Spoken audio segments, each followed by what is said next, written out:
Q&A, February 17th week. I feel like these are like really deep questions. We went really hard. All right, Kevin Pendleton. In the Daily OCF, you all say that you are doing work. What kinds of things are you working on? Things that benefit the gym, community?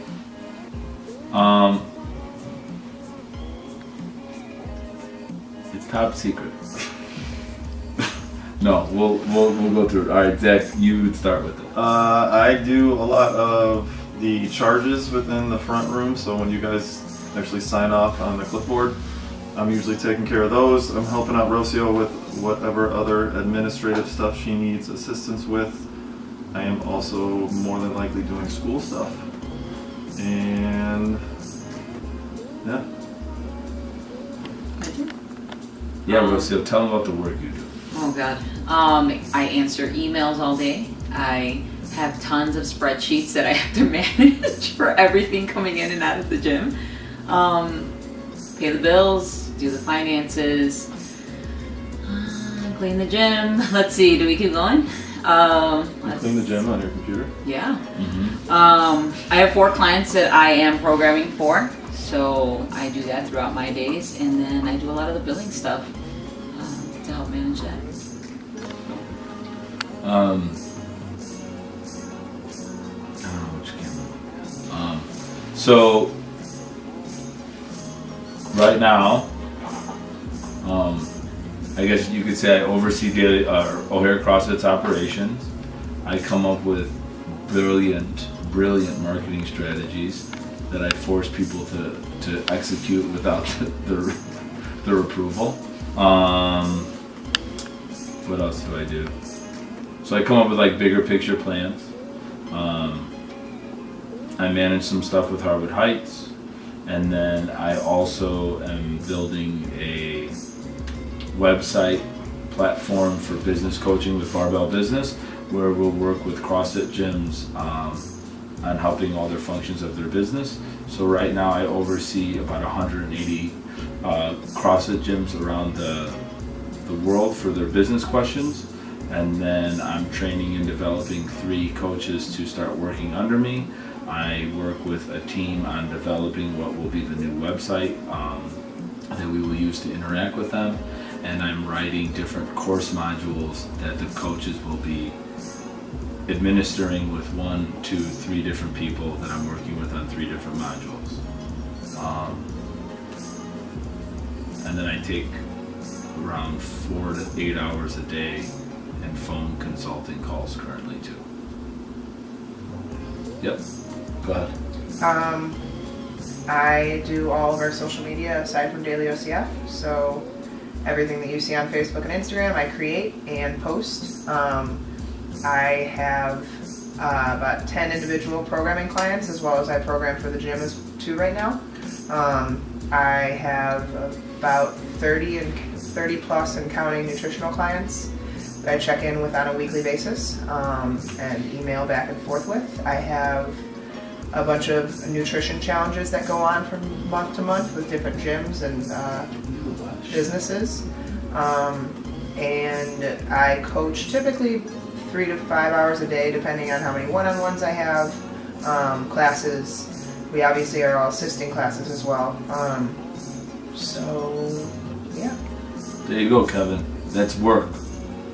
What do you do? All right, Jay Eaton. Why is this like so small in the okay. 1 subject, 3 parts. For those of you who have left other jobs, careers for that full-time CrossFit coach life, are you happy with that decision and why? If someone was on the fence about doing the same thing, what advice would you give? Career-wise, where do you see yourself in 5 years? All right, Zach, you go because you left. And go ahead. This was an easy decision for me to come into, but I've probably grown more as an individual, as a member of this staff than I have anywhere else. The advice I would give somebody when making a similar decision would be, if it's something you're scared about doing, then you need to do it because you're going to grow more from it than you expect to. Where I see myself in 5 years, I have every intention, and I know I'm going to be. It's a matter of time to be working with a professional sports team in the front office from some way, shape, or form, which is what I'm going to school for right now. My turn. Yes. We're just hopping around, or okay. You go. It's been the best decision of my life, no questions asked.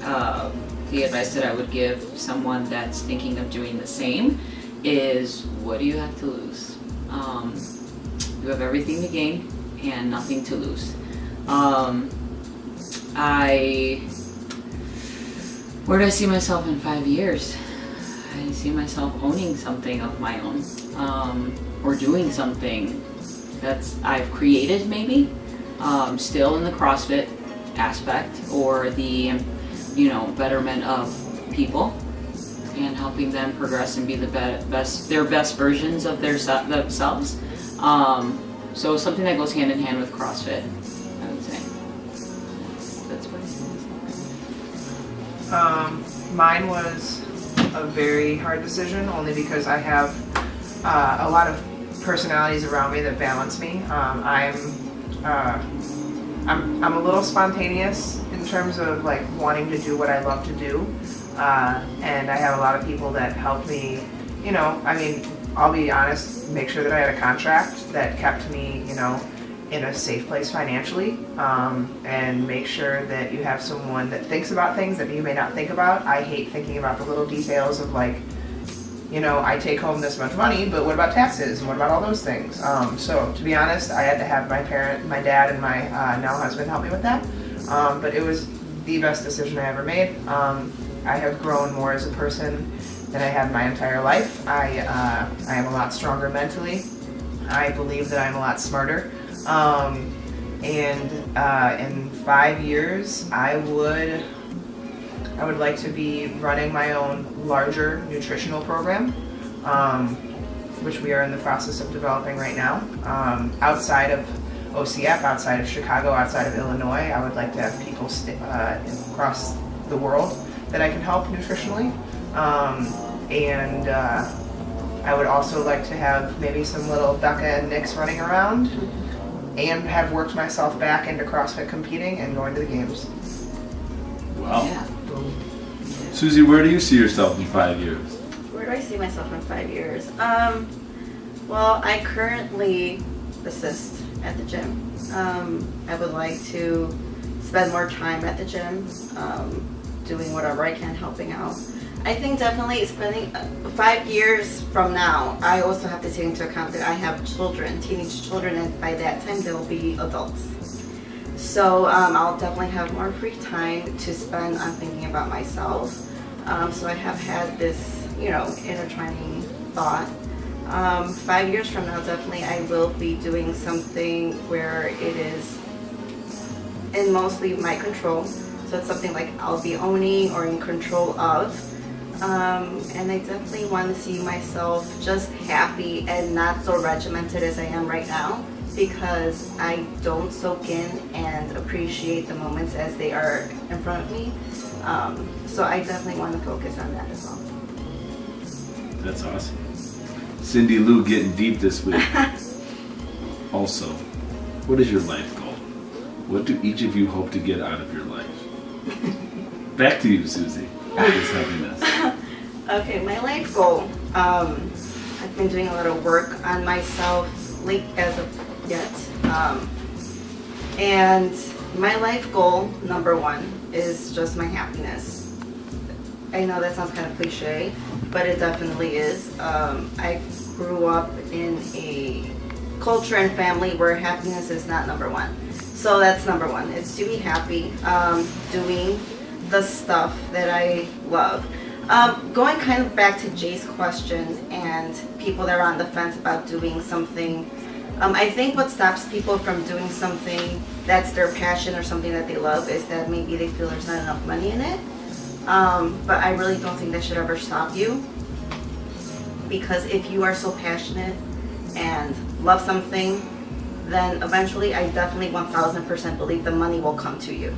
If you put in all this effort to it, that the money will come to you. So in 5 years, as long as I'm doing something that I'm happy with, I know that the financial benefits will reap, because as you reap what you sow. So yeah, just definitely my happiness is most important. Second, it's my kids' happiness, and that's it. Jack. It's pretty tough to follow. So I took some advice from one of Angelo's favorite guys, who I'm just going to shorten his last name because every time I pronounce it I screw it up, Gary V. He said to pay attention to and have as many conversations with old people as you can, because you can learn more from them than you can from everyday people around you. So because of some health things going on with me, I've been doing that lately, being able to witness a lot of geriatric water aerobics. And something that I've noticed a lot about the people I've talked to is that every one of them has made it a point to tell me, indirectly or directly, that you should never take any time for granted, because they're at a point in their life right now where they can only do so much. So I guess if I were to say that I have one life goal, is that when I get to that point in my life, regardless of where medical technology is and regular everyday technology is, I don't want to look back on anything with any regrets.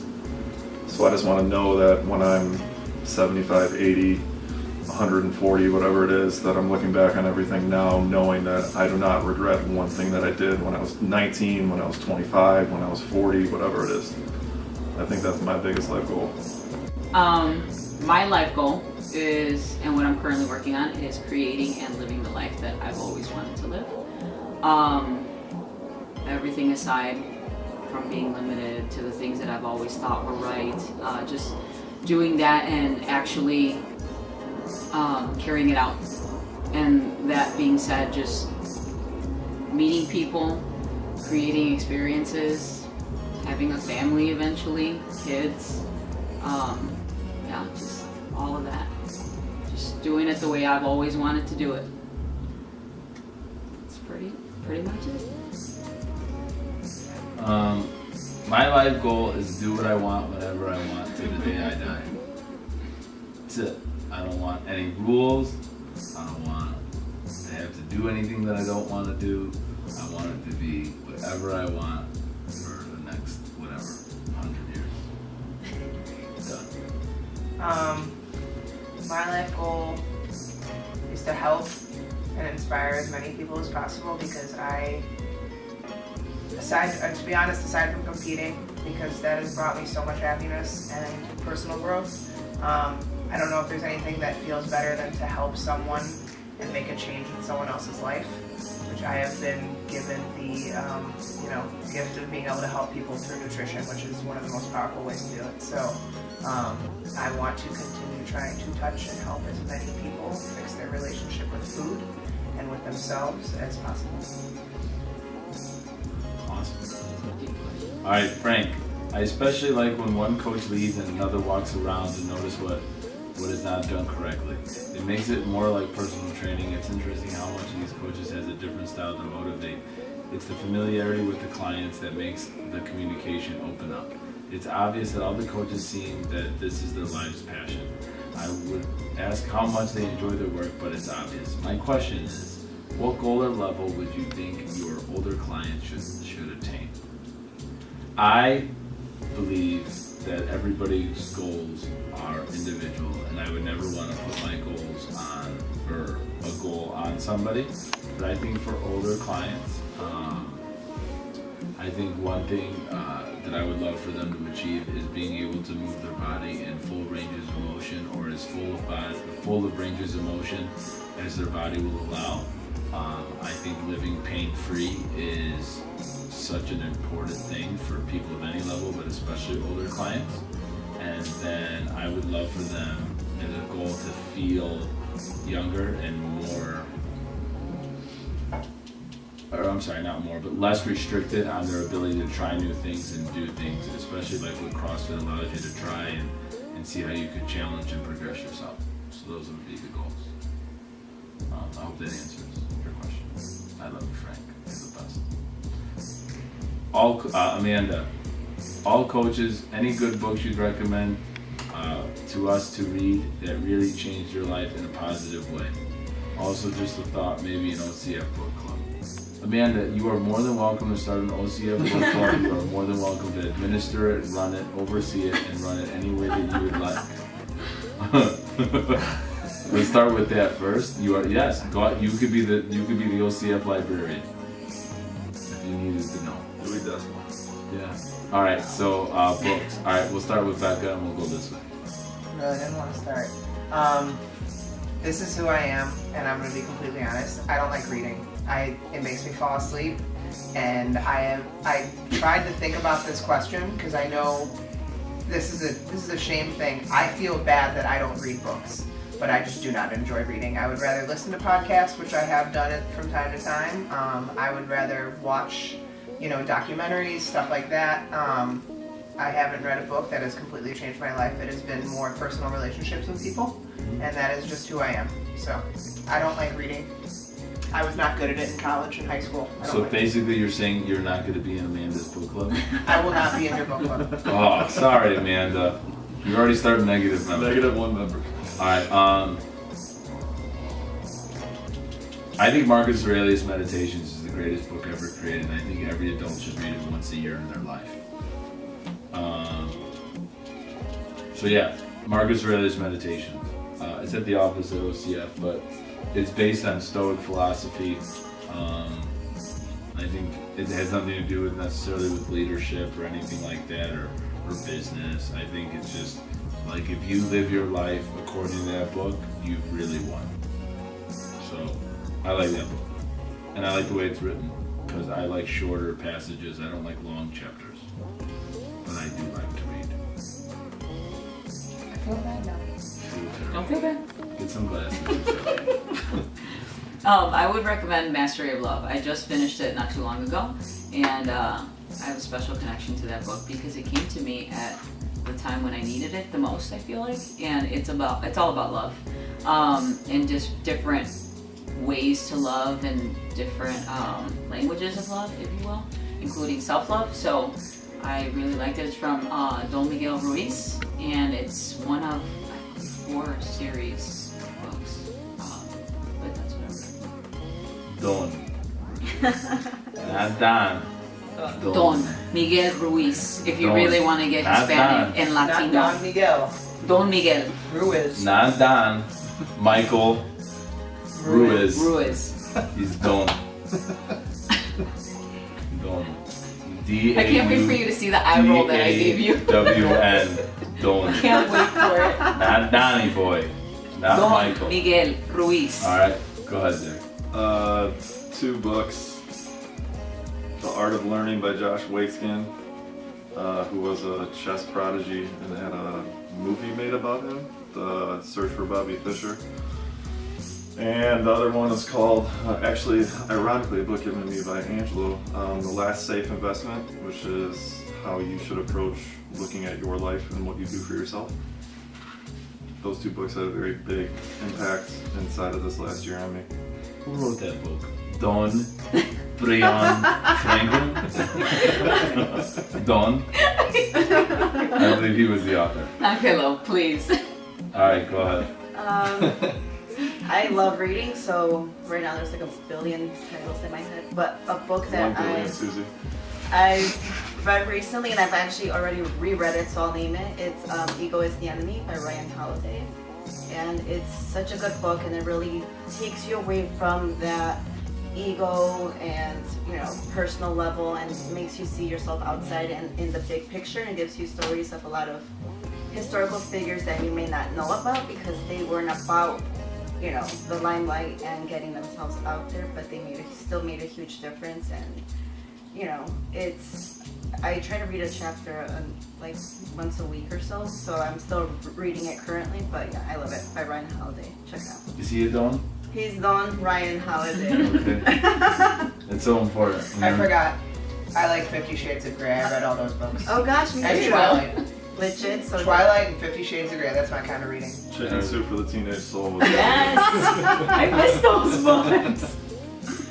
I've never read Chicken Soups. They make you feel good. they do make you feel good. Ryan Holiday's like good friends with that guy. Don. Yeah. You know any Dons? Personally? No, Miguel. Everyone calls my mom Doña. Really? She's a boss like Do they kiss her pinky ring? that. No. That's cool. All right, guys. Thank you for your questions. Next week is the open, so please, if you are on the fence about signing up, just sign up and do it, and have fun with everybody on Friday Night Lights. Yeah, that's it. That's all we got for this week. We'll ask the questions again next week, and we'll keep them coming. Have a good weekend, guys.